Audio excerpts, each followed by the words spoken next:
Broadcasting from Manhattan Beach and the World Wide Web, you're listening to CHSR, HealthyLife.net.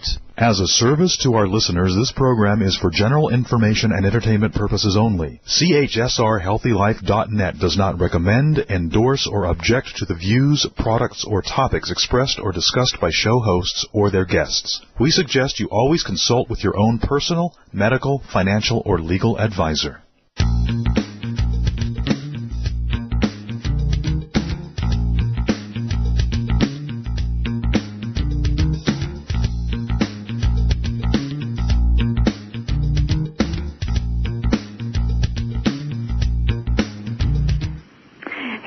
And welcome back to the Dr. Theresa Nicassio Show.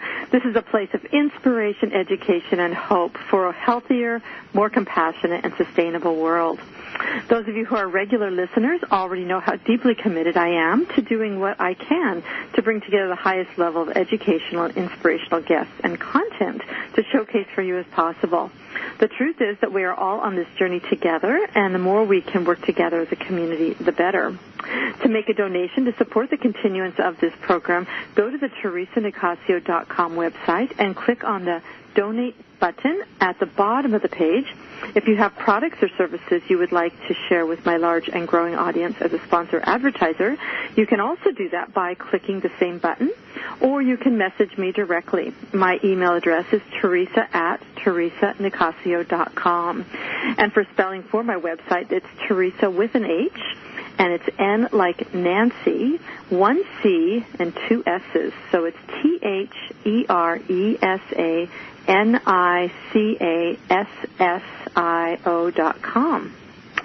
Be sure to join us next week when we'll be talking with a mother and daughter about how autism touched and transformed lives. This is going to be a really, really special show. You are going to love these people. I have many more things to share with you when they come on. Then in 2 weeks, we'll be having a really different kind of show. We're going to have 3 different guests coming on, but they're going to be coming on with a common theme. And the theme is that they're going to be sharing their inspiring stories and talking about transcending difficult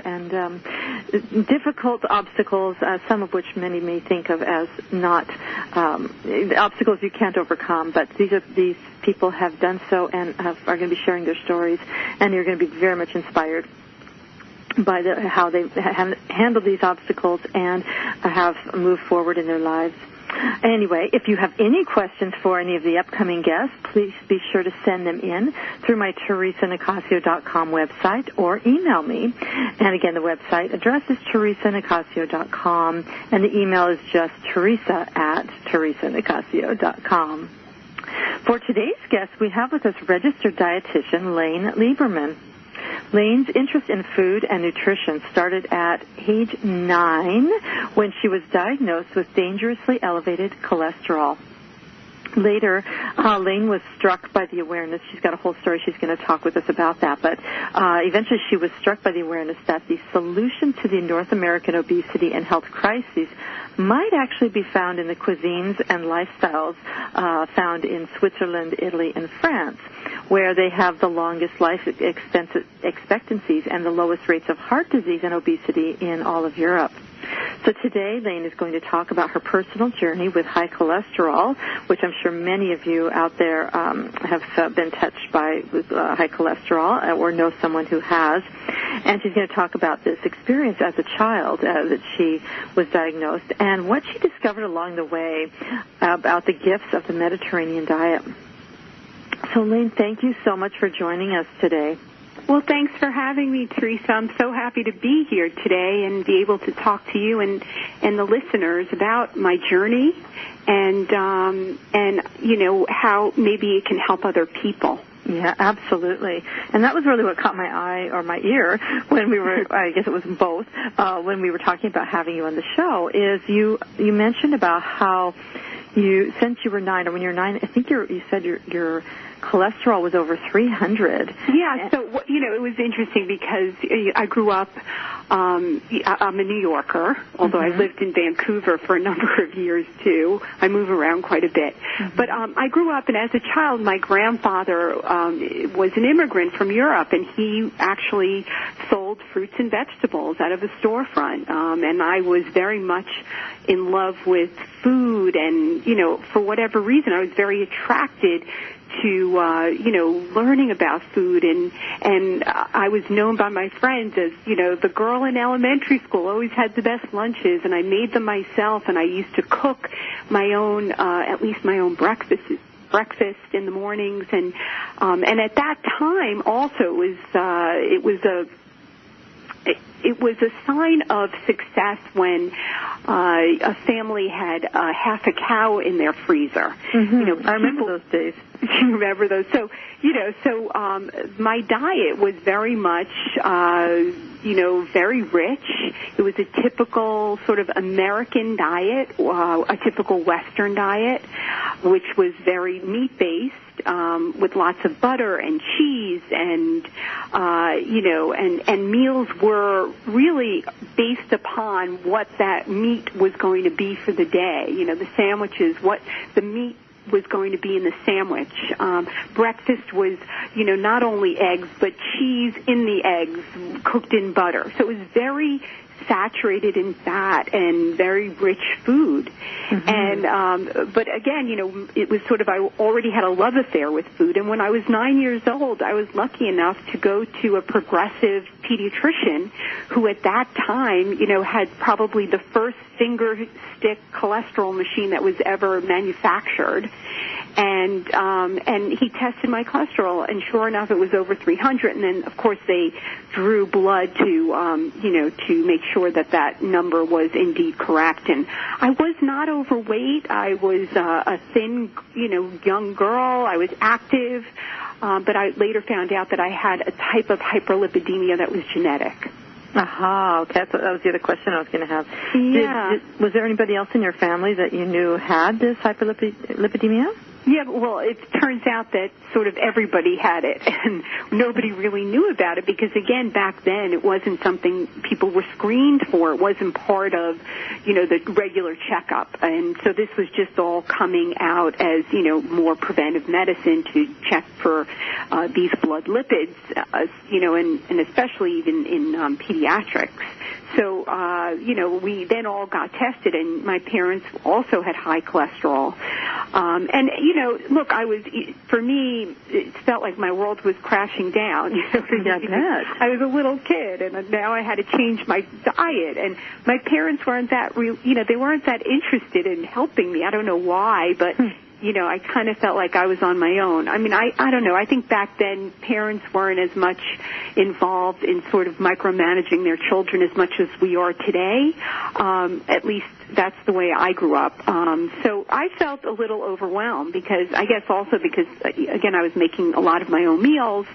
But it made me very interested, and I knew that I'd have to find some solutions. Like instead of making my, you know, overstuffed omelets in the morning, and you know, pancakes with bacon and cream cheese slathered bagels, and you know, and piled high ham and cheese sandwiches for lunch, I knew I was going to have to figure it out. So, you know, I learned, and I met people, and I started reading things, and I became so interested that I really took sort of, I became very empowered as a young kid to, you know, fix the problem. And I kind of felt like it was my problem, and my parents weren't responsible, and I really had to deal with it. As, you know, I had to take control. And as I got older, you know, even when I was in high school, I started writing for a weekly newspaper, and I had a little column called You Are What You Eat. And I was, you know, in high school volunteering in the cardiac laboratory, research laboratories, and I wanted to learn everything I could, not only from a medical nutrition standpoint and, regarding heart disease, but also I wanted to learn about food and how it affects your body and so forth. So I was very, very much intrigued, and I knew exactly what I wanted to do when I graduated high school. I was going to Cornell, and I wanted to go to, because they had the best program at that time in nutritional biochemistry, and I was going to possibly become a medical doctor. And so I was pre-med and got into the nutritional biochemistry program early. And went on, to graduate school at New York University in clinical research, and then did a medical fellowship at Albert Einstein College of Medicine. And I just, worked in almost every field of food and nutrition. I became a registered dietitian. I was eager to really know everything there was about diet and nutrition. And I wanted to become a registered dietitian nutritionist because being an RD or RDN, those are initials that you would see after the name of somebody who has those credentials, those are the recognized experts in the field of nutrition. There are lots of people out there that say they're nutritionists, like doctors and coaches and counselors. They call themselves diet experts without comprehensive training in nutrition. It's one of those fields that, a lot of people want to get into, and it's a free world out there, and there are courses you can take online and say you have a certificate in nutrition and call yourself a nutrition coach. But it's really a registered dietitian who has the, really comprehensive training, who has to have the internship and the medical background and, has to have the degree and usually 2 degrees and be registered under the Academy of Nutrition and Dietetics and so forth. So that was I ended up not going to medical school, and because again, nutrition really was working for me, and it was helping others as they were involved in my life as I succeeded to finding answers to my own dietary questions. Not only through my own experience, but again through my own education and research and so forth. So, in the 1980s, I opened up a concept called Nutrition Learning Centers. It was a venue with cooking classes and a health food store, and it had a staff of registered dietitians for nutrition counseling. I was on, Good Morning America as a nutrition expert at the age of 27 to share success stories of some of my young clients who were struggling with weight and cholesterol. And I just continued. I counseled over thousands of clients. I wrote for newspapers. I appeared regularly on TV and managed registered dietitians. And then I went into the grocery industry for 20 years. I was the director of nutrition for America's First Supermarket because I felt like, they reached out to me because they knew people wanted more answers, sort of the mainstream people that maybe couldn't reach out to find a registered dietitian. People, everybody shops in a grocery store, but not everybody has access to a dietitian to get answers. And not only for consumers, but even for our buyers, they had lots of questions about, products and what to put up on the shelves. And there were so many changes going on in the industry because of organic and natural foods becoming so prevalent in, sort of the mainstream market. So it was interesting. So 20 years I worked in the supermarket industry. Right. So it sounds like you were, in a way, kind of bridging worlds, in terms of your personal experience and then with what was out there. I want to go back a little bit, though, because I'm sort of, as a mom, I'm sort of obsessed by this experience of growing up. And I think, as you know, as part of my experience as a special needs mom, and also given my own personal journey with living with food allergies and sensitivities, because I really want to go back to that experience as a kid, because you kind of glossed over it.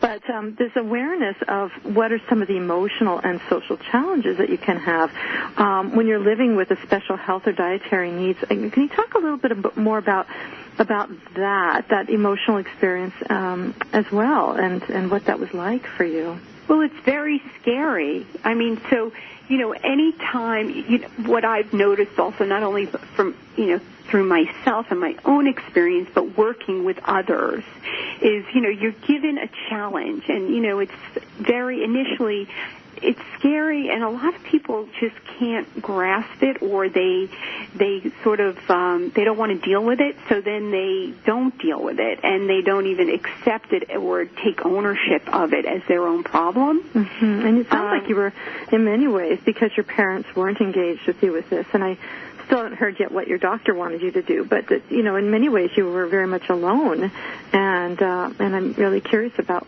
how you managed that and what you did to help turn your health around.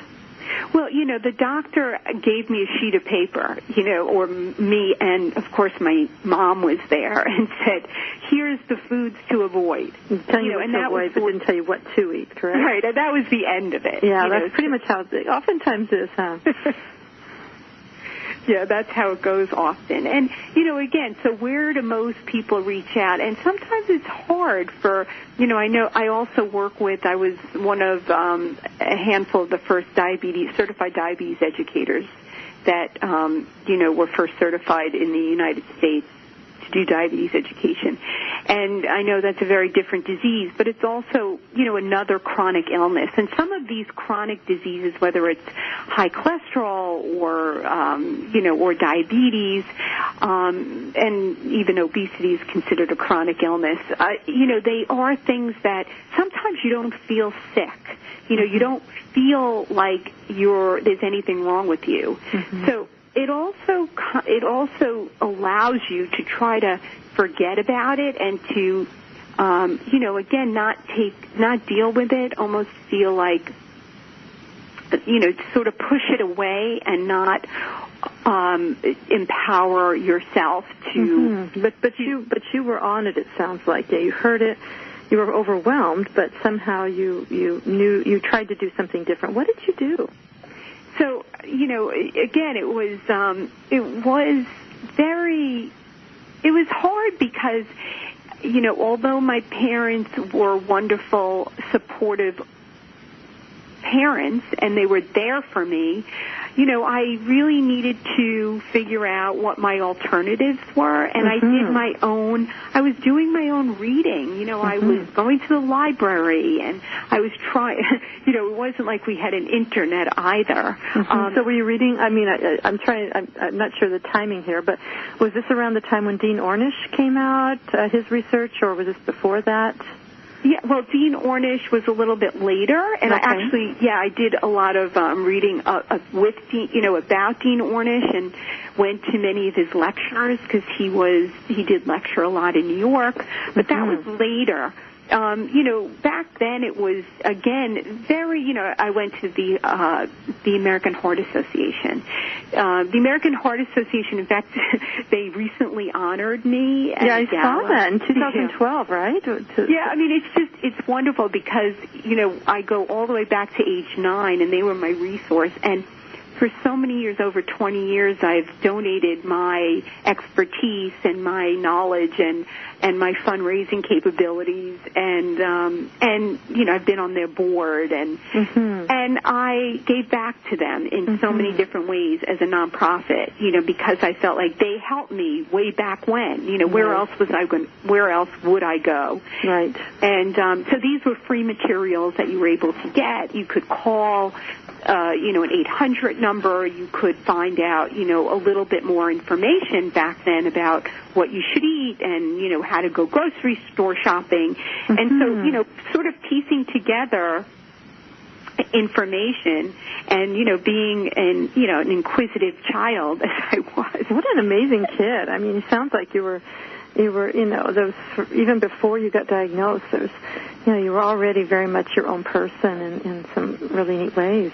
Well, it was also going back because I try to think about why I was so motivated, and it goes back again to my experiences with my grandfather, who I was going to ask about, because he had the produce stand. Right, because he was selling. He was a European immigrant trying to make it in the United States, and he would go to the Bronx markets and New York markets to get his produce every morning and bring it to his little food stall and sell his produce. And he would come over every weekend with a station wagon full of these beautiful fruits and vegetables, and I couldn't wait to try the next thing. So it was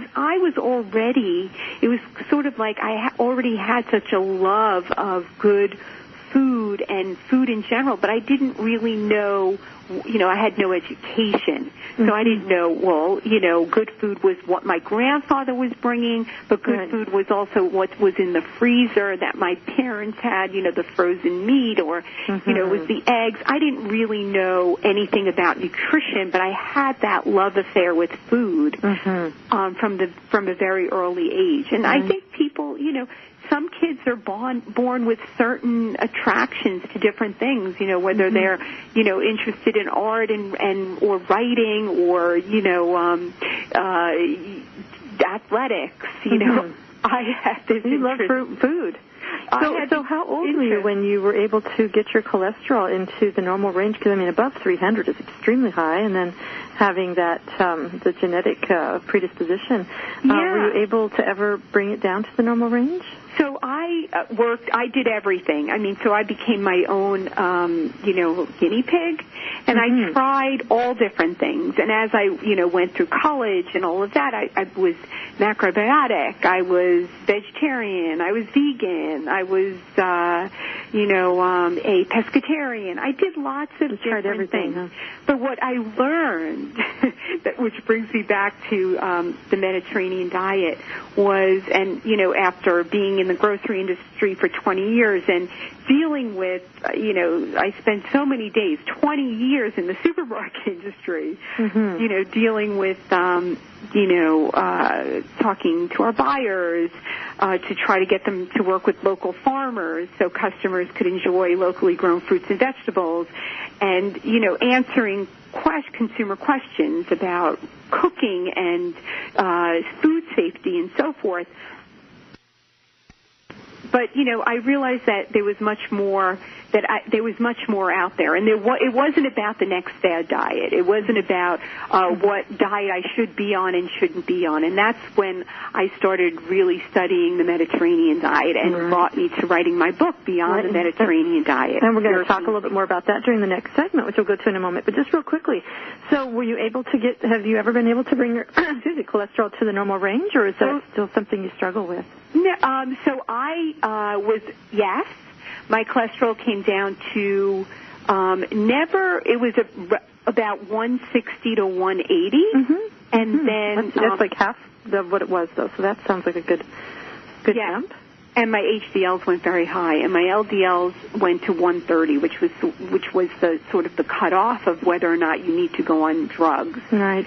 And my doctor and I always discussed, whether or not I was going to go on a lipid-lowering drug. Right. So I can tell you more about that if you want. Sure. We'll, after the break, let's come back and talk more about that. Okay. So more with Layne when we get back. Stick around. We'll hear more of this great story.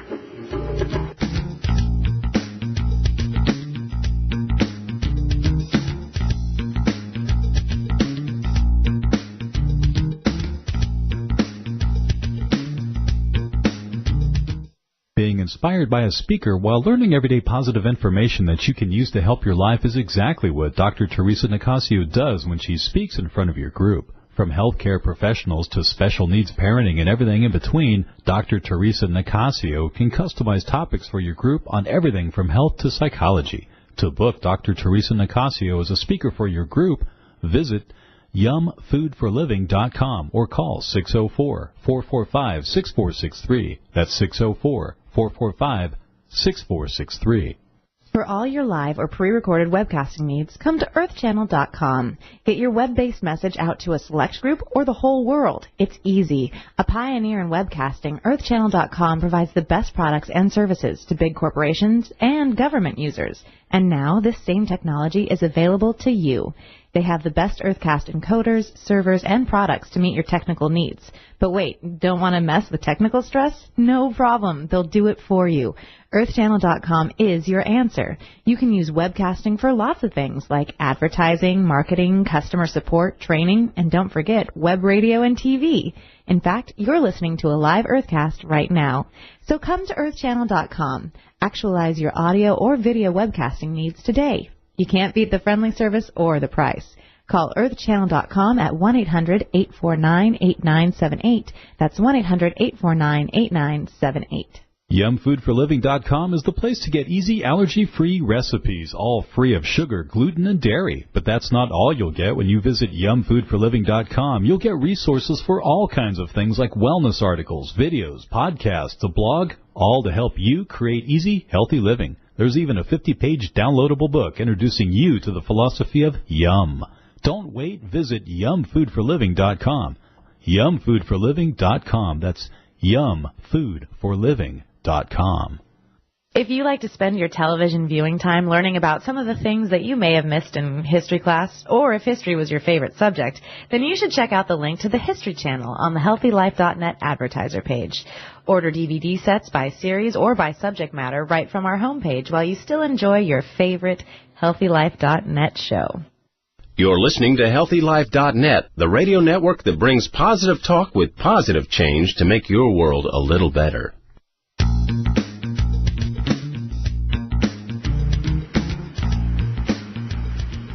Welcome back to the Dr. Theresa Nicassio Show. For those of you who are just joining us, we've been talking with registered dietitian Layne Lieberman about her lifelong struggle with high cholesterol and what she has learned about diet and health along the way. And just before the break, Layne was talking about her personal journey with high cholesterol, and during the break we were just chatting briefly about how complicated the whole question about whether to go on cholesterol lowering drugs, what a huge conversation that is. And so we're not going to have time to do that today, because it's like there's pros and cons, and there's implications for the liver, and it's an extremely controversial conversation. We could probably have an entire show just about that question, but we're not going to do that today. But what we're going to do is we're going to shift into more topically, because Layne, as she was mentioning, went into dietetics and nutrition, and really very honestly followed that path. And Layne, I presume that in your dietetics program you learned about bioindividuality and how there's really no one right way to eat. And again, you tried lots of different yourself, as many people do, because we all have different health needs. But when Haley Linda was on the show talking about foods to fight cancer, she was that was just a couple weeks ago. She talked about how there's a few kind of universal, non-controversial principles around food, even though there's a lot of variation. And one of them is how important high water-dense vegetables are for pretty much everyone. But I wonder if we could start with about what are some of the other universal principles you've discovered about food and health. And I know that the Mediterranean diet has been we'll get into that a little bit more, but that's been a source for you of a lot of wisdom. Can you share a little bit about some of those things that are good to know for everyone? Yeah. Well, first off, it's interesting because in our culture, it seems like everybody's on what's the newest fad diet, whether it's I need to now eat coconut oil every day, or I have to be gluten free, or I have to buy all my foods that are GMO free. And what I realized is it's not about what this shifting of diet, or everybody should be on this diet or everybody should be on that diet. Mm-hmm. Like you said, everybody's an individual, and everybody has different needs. Everybody's in a different aspect of their life. Elderly people have very different needs than people that are either premenopause women, or children, or men that are very athletic, or women that are going through pregnancy and lactation. Everybody has different needs based on where you are at. and what your lifestyle is all about and what your activity levels are all about. But what's really interesting to me is, and because I'm so into also culture and lifestyle, some of those questions, when you look at ancient cultures and lifestyles, you can really learn a lot just from looking at ancient cultures and lifestyles, rather than try to figure out whether one food or another food is going to, be the next superfood and prevent cancer. So that's why the Mediterranean diet was always very interesting to me. And, today it's known people that follow the Mediterranean diet and lifestyle, which it is more of a lifestyle than a diet, do tend to have the best health statistics. They tend to have lower rates of obesity and heart disease and diabetes and cancer and all those other chronic illnesses. And what is it? Like you said, what are some of the basic principles? Well, the Mediterranean diet was really based on research that people around the lifestyle people that lived around the Mediterranean Sea during the 40s, 50s, and 60s. But the diet was a locally sourced diet, so, they were locavores, that's always a term that... I love that. Yeah. And they ate a lot of fruits and vegetables, whole grains, legumes. They lived around the sea, so their protein sources were seafood, and they grew legumes. And their fat was mostly olive oil, and it wasn't highly processed olive oil, and it wasn't olive oil that sat on the supermarket shelves for, 6 months. It was olive oil that was, harvested from the local masseria or farm down the road. And they did eat some poultry, and they had dairy, fresh dairy mostly, occasional red meat, and they drank wine in moderation. They didn't drink alcohol to get drunk. They sipped wine with a meal.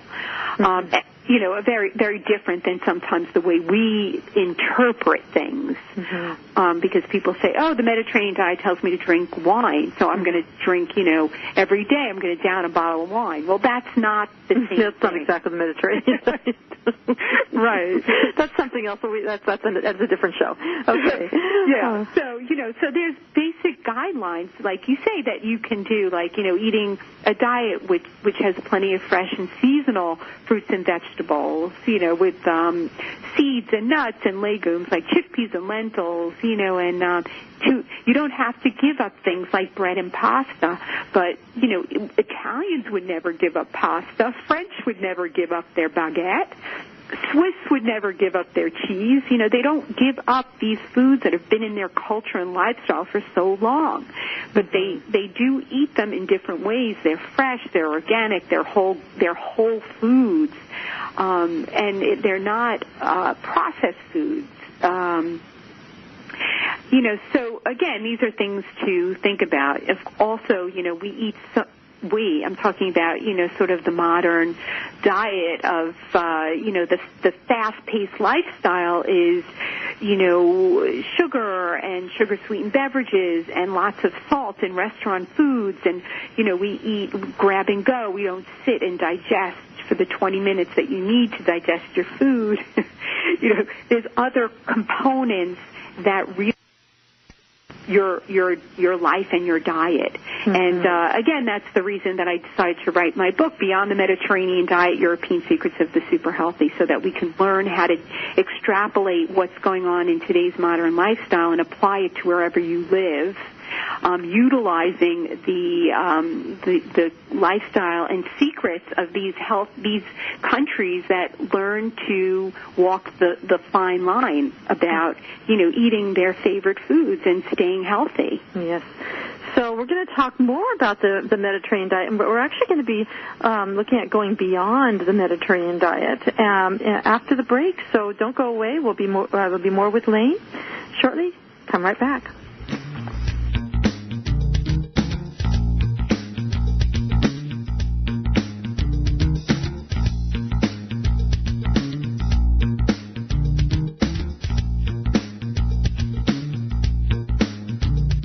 There's a book that makes it so easy to embrace a healthy, gluten-free lifestyle, even kids will like it. Filled with heartwarming stories, Food as medicine health tips, easy allergy-free recipes, and creative culinary inventions. The award-winning book, Yum, by Dr. Theresa Nicassio, is your source for all of this and more. So make gluten-free living easy, tasty, and fun. Get Yum, plant-based recipes for a gluten-free diet at Amazon.com. Or visit yumfoodforliving.com. That's yumfoodforliving.com. What does HealthyLife.net and Amazon.com have in common? Well, they're both available on the Internet. They both give great value. But most important, most of our positive program hosts and guests are accomplished authors, and their books are available from, you got it, Amazon.com. Now, it even gets better than that, because when you're listening on air to a HealthyLife.net host or guest, you can go directly to Amazon.com, and you can order your book while you're still listening to your favorite HealthyLife.net program. So when you hear an author you like, go to the homepage of HealthyLife.net and click on Amazon.com. When you have a food allergy or dietary limitation, Dr. Theresa Nicassio knows it's hard to give up the foods you love, so she decided to put on her chef hat and give you affordable, personalized culinary consultations that will light up your taste buds. You'll explore substitute ingredients so you can enjoy your favorite foods again. She'll even help you make food preparation easy and guide you on your path to healthy living. And to get started, all you have to do is call 604-445-6463. That's 604-445-6463. HealthyLife.net, the positive radio network.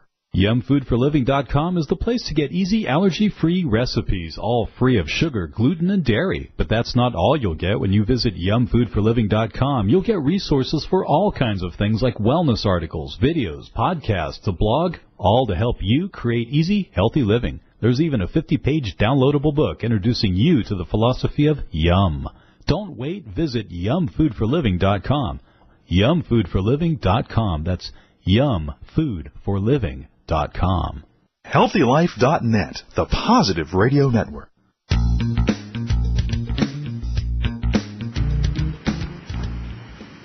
Welcome back to the Dr. Theresa Nicassio Show, where we explore ways we can support each other and work together to help make the world a kinder and healthier place. We have with us today Layne Lieberman. She's a registered dietitian and the author of a book about the Mediterranean diet. So before the break, Layne, we started talking a bit about the Mediterranean diet. I wonder if you could talk a little bit about, do you think that the Mediterranean diet has any limitations to it? Something we were talking about during break a bit.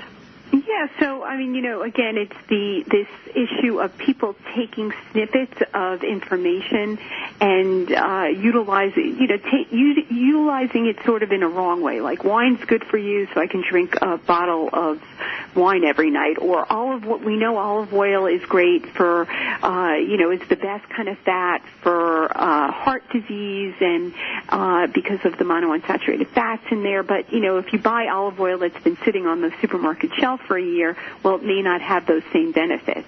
Mm-hmm. So we don't live in the Mediterranean, and we're not walking 9 miles a day, and we're not able to go to the local farm to pick up our fresh cheeses every day. So the whole key here is how do we bring some of those back into our typical fast-paced lifestyle that doesn't always allow us to have these long meals and have a rest in the afternoon and a walk in the evening.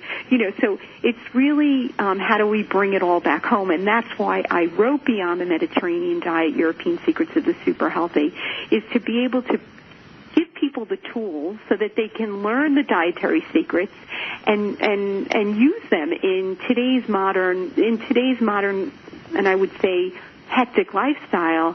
And how do we do that? What are some of these ways that we can utilize these tips and tools and secrets? And it is all based on the dietary practices of today's healthiest countries in Europe, because they do have the lowest rates of heart disease, obesity, and the longest lifespans. And those countries are Switzerland, Italy, and France. And the people in these countries, they walk this fine line between staying healthy and enjoying decadent foods. And, and we don't really want to give up some of our favorite foods and our delicious bakery items that we might see, and, bread that we love to eat, and things that, these very controlled fad diets try to get you to do. Mm-hmm. So how do we bring it all back? Mm-hmm. And so the book really goes through that, and it teaches you about how to do that. But a couple of things that are interesting to give you a couple of some tidbits there. One is cutting back on sugar, just like sugar, which is something that is in a lot of our processed food. And, people have sweet tooth. They want to eat something sweet. So do like the Italians and juice 2 fresh oranges in the morning instead of pouring juice out of a carton that's been sitting there that had flavor packets of flavor packets added to the container. It's not fresh. Mm-hmm. You're not getting the same nutrition, and you're not getting the same satisfaction either. Mm-hmm. To eat a dessert that's made with fruit, like baking an apple or poaching a pear, like the French do, instead of digging into a store-bought cake that's, been sitting on the supermarket shelf that's full of preservatives and sugar and white flour. Mm-hmm. So that's one way, you don't have to give up sweets, but just do it differently. Mm-hmm. And then, another thing is like breaking the habit of emotional eating by finding new ways to soothe and calm yourself. Because we live in a more hectic lifestyle, sometimes it's not as easy to just sit and chat with friends in the evening because we're, doing laundry and getting dinner on the table, and we just came back from work, So, taking the time to do certain things that you can fit in, like sipping a cup of herbal tea, or connecting with a friend or a family member over, a relaxing cup of coffee, but not grabbing the supersized muffin, giving that up. Mm-hmm. And you mentioned earlier too about so sugar is a biggie, and the research around sugar is phenomenal. And then you also mentioned about salt when we had Dr. Saul Pilar on just a couple of weeks ago talking about salt and the toxicity of salt. And I think one of the things that in the Mediterranean diet, there's a lot of use of herbs and spices. Yes. And so that there's not as much of a reliance on adding salt. And I think that there's something to that as well. Do you have any thoughts about that? Yes, not only salt, but yes, salt is something that and I've been to culinary school, so I know this for a fact, that they teach you to put salt in everything. Mm-hmm. And it's very hard to get chefs, because I also work with chefs in industry. I do healthy menus in restaurants. Very difficult to get a chef to stop throwing that salt into every single dish. Mm-hmm. It's not even stop throwing it in, but stop throwing so much of it in. And it's almost like a habit for them that needs to be broken. Mm-hmm. And that's the main part of how we're consuming so much salt, because we're eating out more. Mm-hmm. So we're also eating more processed foods that are full of salt, but it's also the eating out. And you talk about herbs and spices. Absolutely, herbs and spices are a great way to bring flavor in without use of salt. Even with olive oil, people have always said to me, but, too much olive oil is not good for you either. Well, too much fat, too much of anything isn't good. But the Italians and the French don't use a lot. People think they, use so much olive oil. They use olive oil is like gold to them. It's like a condiment, yeah. They use it sparingly. They don't. They're not frying in olive oil. They actually grill things, and they save the olive oil as a flavoring after the food is prepared and cooked. So, and the same thing with sauces. We tend to think that sauces should be poured all over our food, but if you go and live in Europe, especially in these countries, most sauces are plated on the underside of the food so that you can dip your food into the sauce. Mm-hmm. So, these are different things that are different ways of doing things without giving things up. Mm-hmm. So it's learning these sort of secrets of how these countries and lifestyles live so they don't have to give up their favorite foods. Even, I do these culinary tours to Italy every year, and they're geared towards health professionals, registered dietitians, and friends, and it's to live the Mediterranean diet. So I take them to a region that's still very authentic. It's called Puglia, and we learn about how to make pasta. how to make fresh cheeses and so forth. And a lot of it is learning and living, and then bringing it back home. And that's it's a gift to be able to show and teach other people that. How fun. Wonderful. Well, Layne, thank you so much. I just mentioned if you want to learn more about Layne, first of all, she's going to be with in the next segment, the Because You Asked. But you can also learn more about her from on the website. If you go to TheresaNicassio.com and you look under the radio shows, you'll see her profile there, and you just click on her, about her show that is on here, and you'll learn a lot more about Layne, as well as have access to links back to her website. You'll have links to purchase her book directly right from there, and so forth. So, and social media. So check her out. But she's not going away yet, and hopefully you'll stick around as well for this next segment. I think you're going to be very interested in this next segment. This because you asked a question that came in about coconut oil. So don't go away. We'll be right back.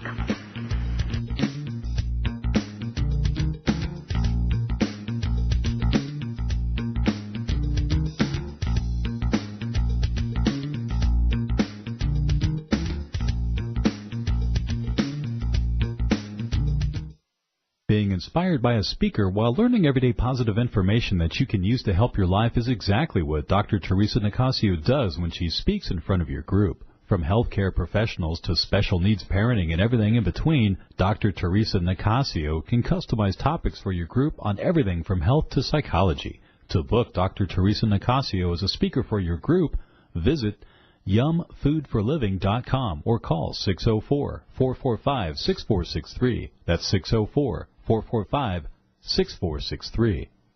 If you're like the 8 out of 10 women that say finding jeans that fit is a problem, well, your problem is solved. Lee Jeans has done extensive research, and they have jeans that fit. There's even an online Lee Fit Finder so you can find the right fit for you. Imagine jeans that instantly slim you with a custom fit and no gap waistband. And guys, kids, Lee has jeans for you too. Click through to Lee's Jeans on the HealthyLife.net advertiser page and get what fits. When you have a food allergy or dietary limitation, Dr. Theresa Nicassio knows it's hard to give up the foods you love, so she decided to put on her chef hat and give you affordable, personalized culinary consultations that will light up your taste buds. You'll explore substitute ingredients so you can enjoy your favorite foods again. She'll even help you make food preparation easy and guide you on your path to healthy living. And to get started, all you have to do is call 604-445-6463. That's 604-445-6463. There's a book that makes it so easy to embrace a healthy, gluten-free lifestyle, even kids will like it. Filled with heartwarming stories, food as medicine health tips, easy allergy-free recipes, and creative culinary inventions, the award-winning book Yum by Dr. Theresa Nicassio is your source for all of this and more. So make gluten-free living easy, tasty, and fun. Get Yum, plant-based recipes for a gluten-free diet at Amazon.com. Or visit yumfoodforliving.com. That's yumfoodforliving.com. Radio your way. HealthyLife.net.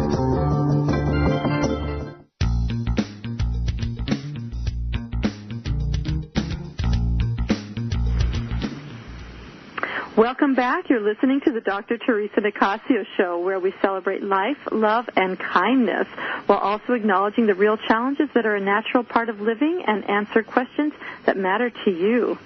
This is now the part of the show where we can address your questions that you send in. And we had a really wonderful question that I thought would be appropriate, Layne, for you to maybe address.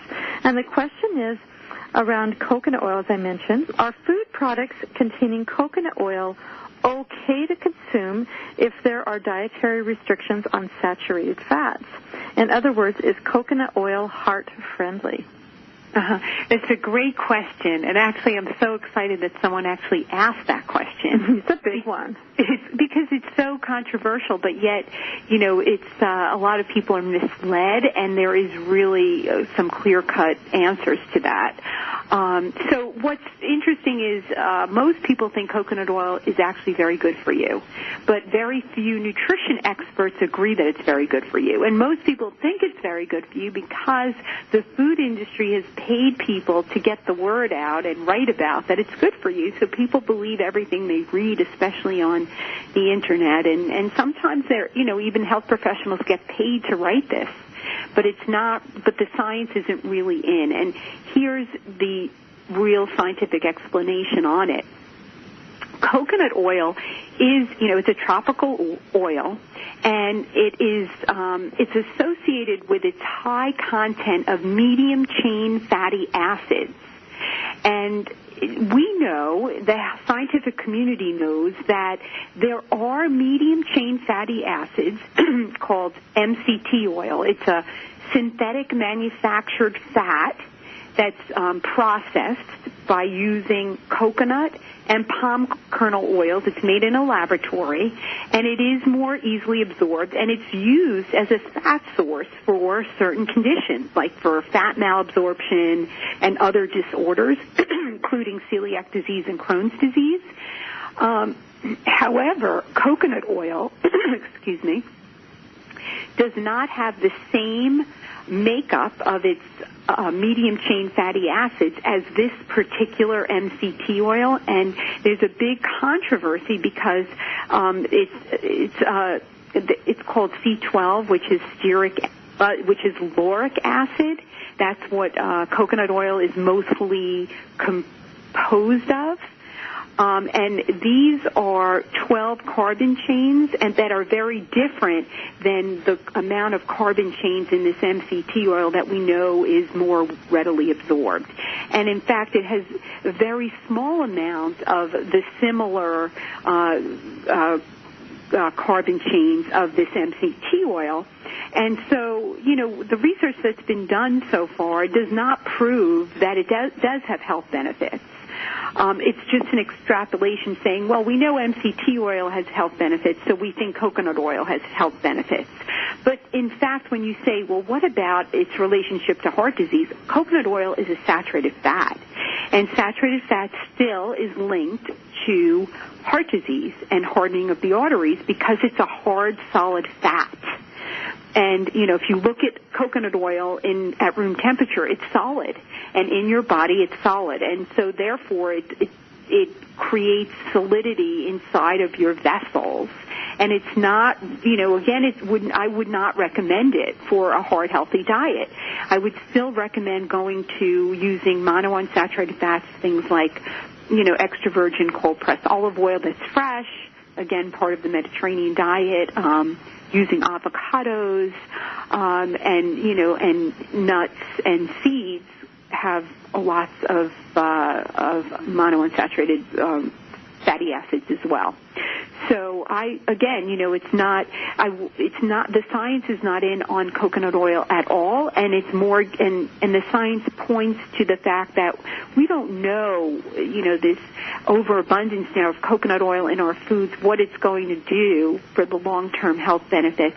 You can't extrapolate the information that we know about MCT oil that's manufactured in the laboratory and say, oh, well, coconut oil is the same thing and it's going to be beneficial for you. Even MCT oil, we can't say is beneficial for heart disease. It's just a fat that is more easily absorbed in the body.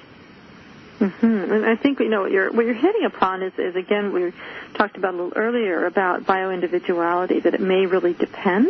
And like you're saying, that this is one of those areas where the research is still quite early, and it's very tempting to make assertions with, when there's related research, but not necessarily direct. But as you're mentioning too, that for people with celiac disease, which a lot of you listeners out there may have celiac disease or Crohn's disease, it's very confusing. So what I'm getting here, Layne, is be cautious, but particularly having been someone who has struggled your whole life with high cholesterol, and it sounds like it still continues to be a challenge. Thinking about something like the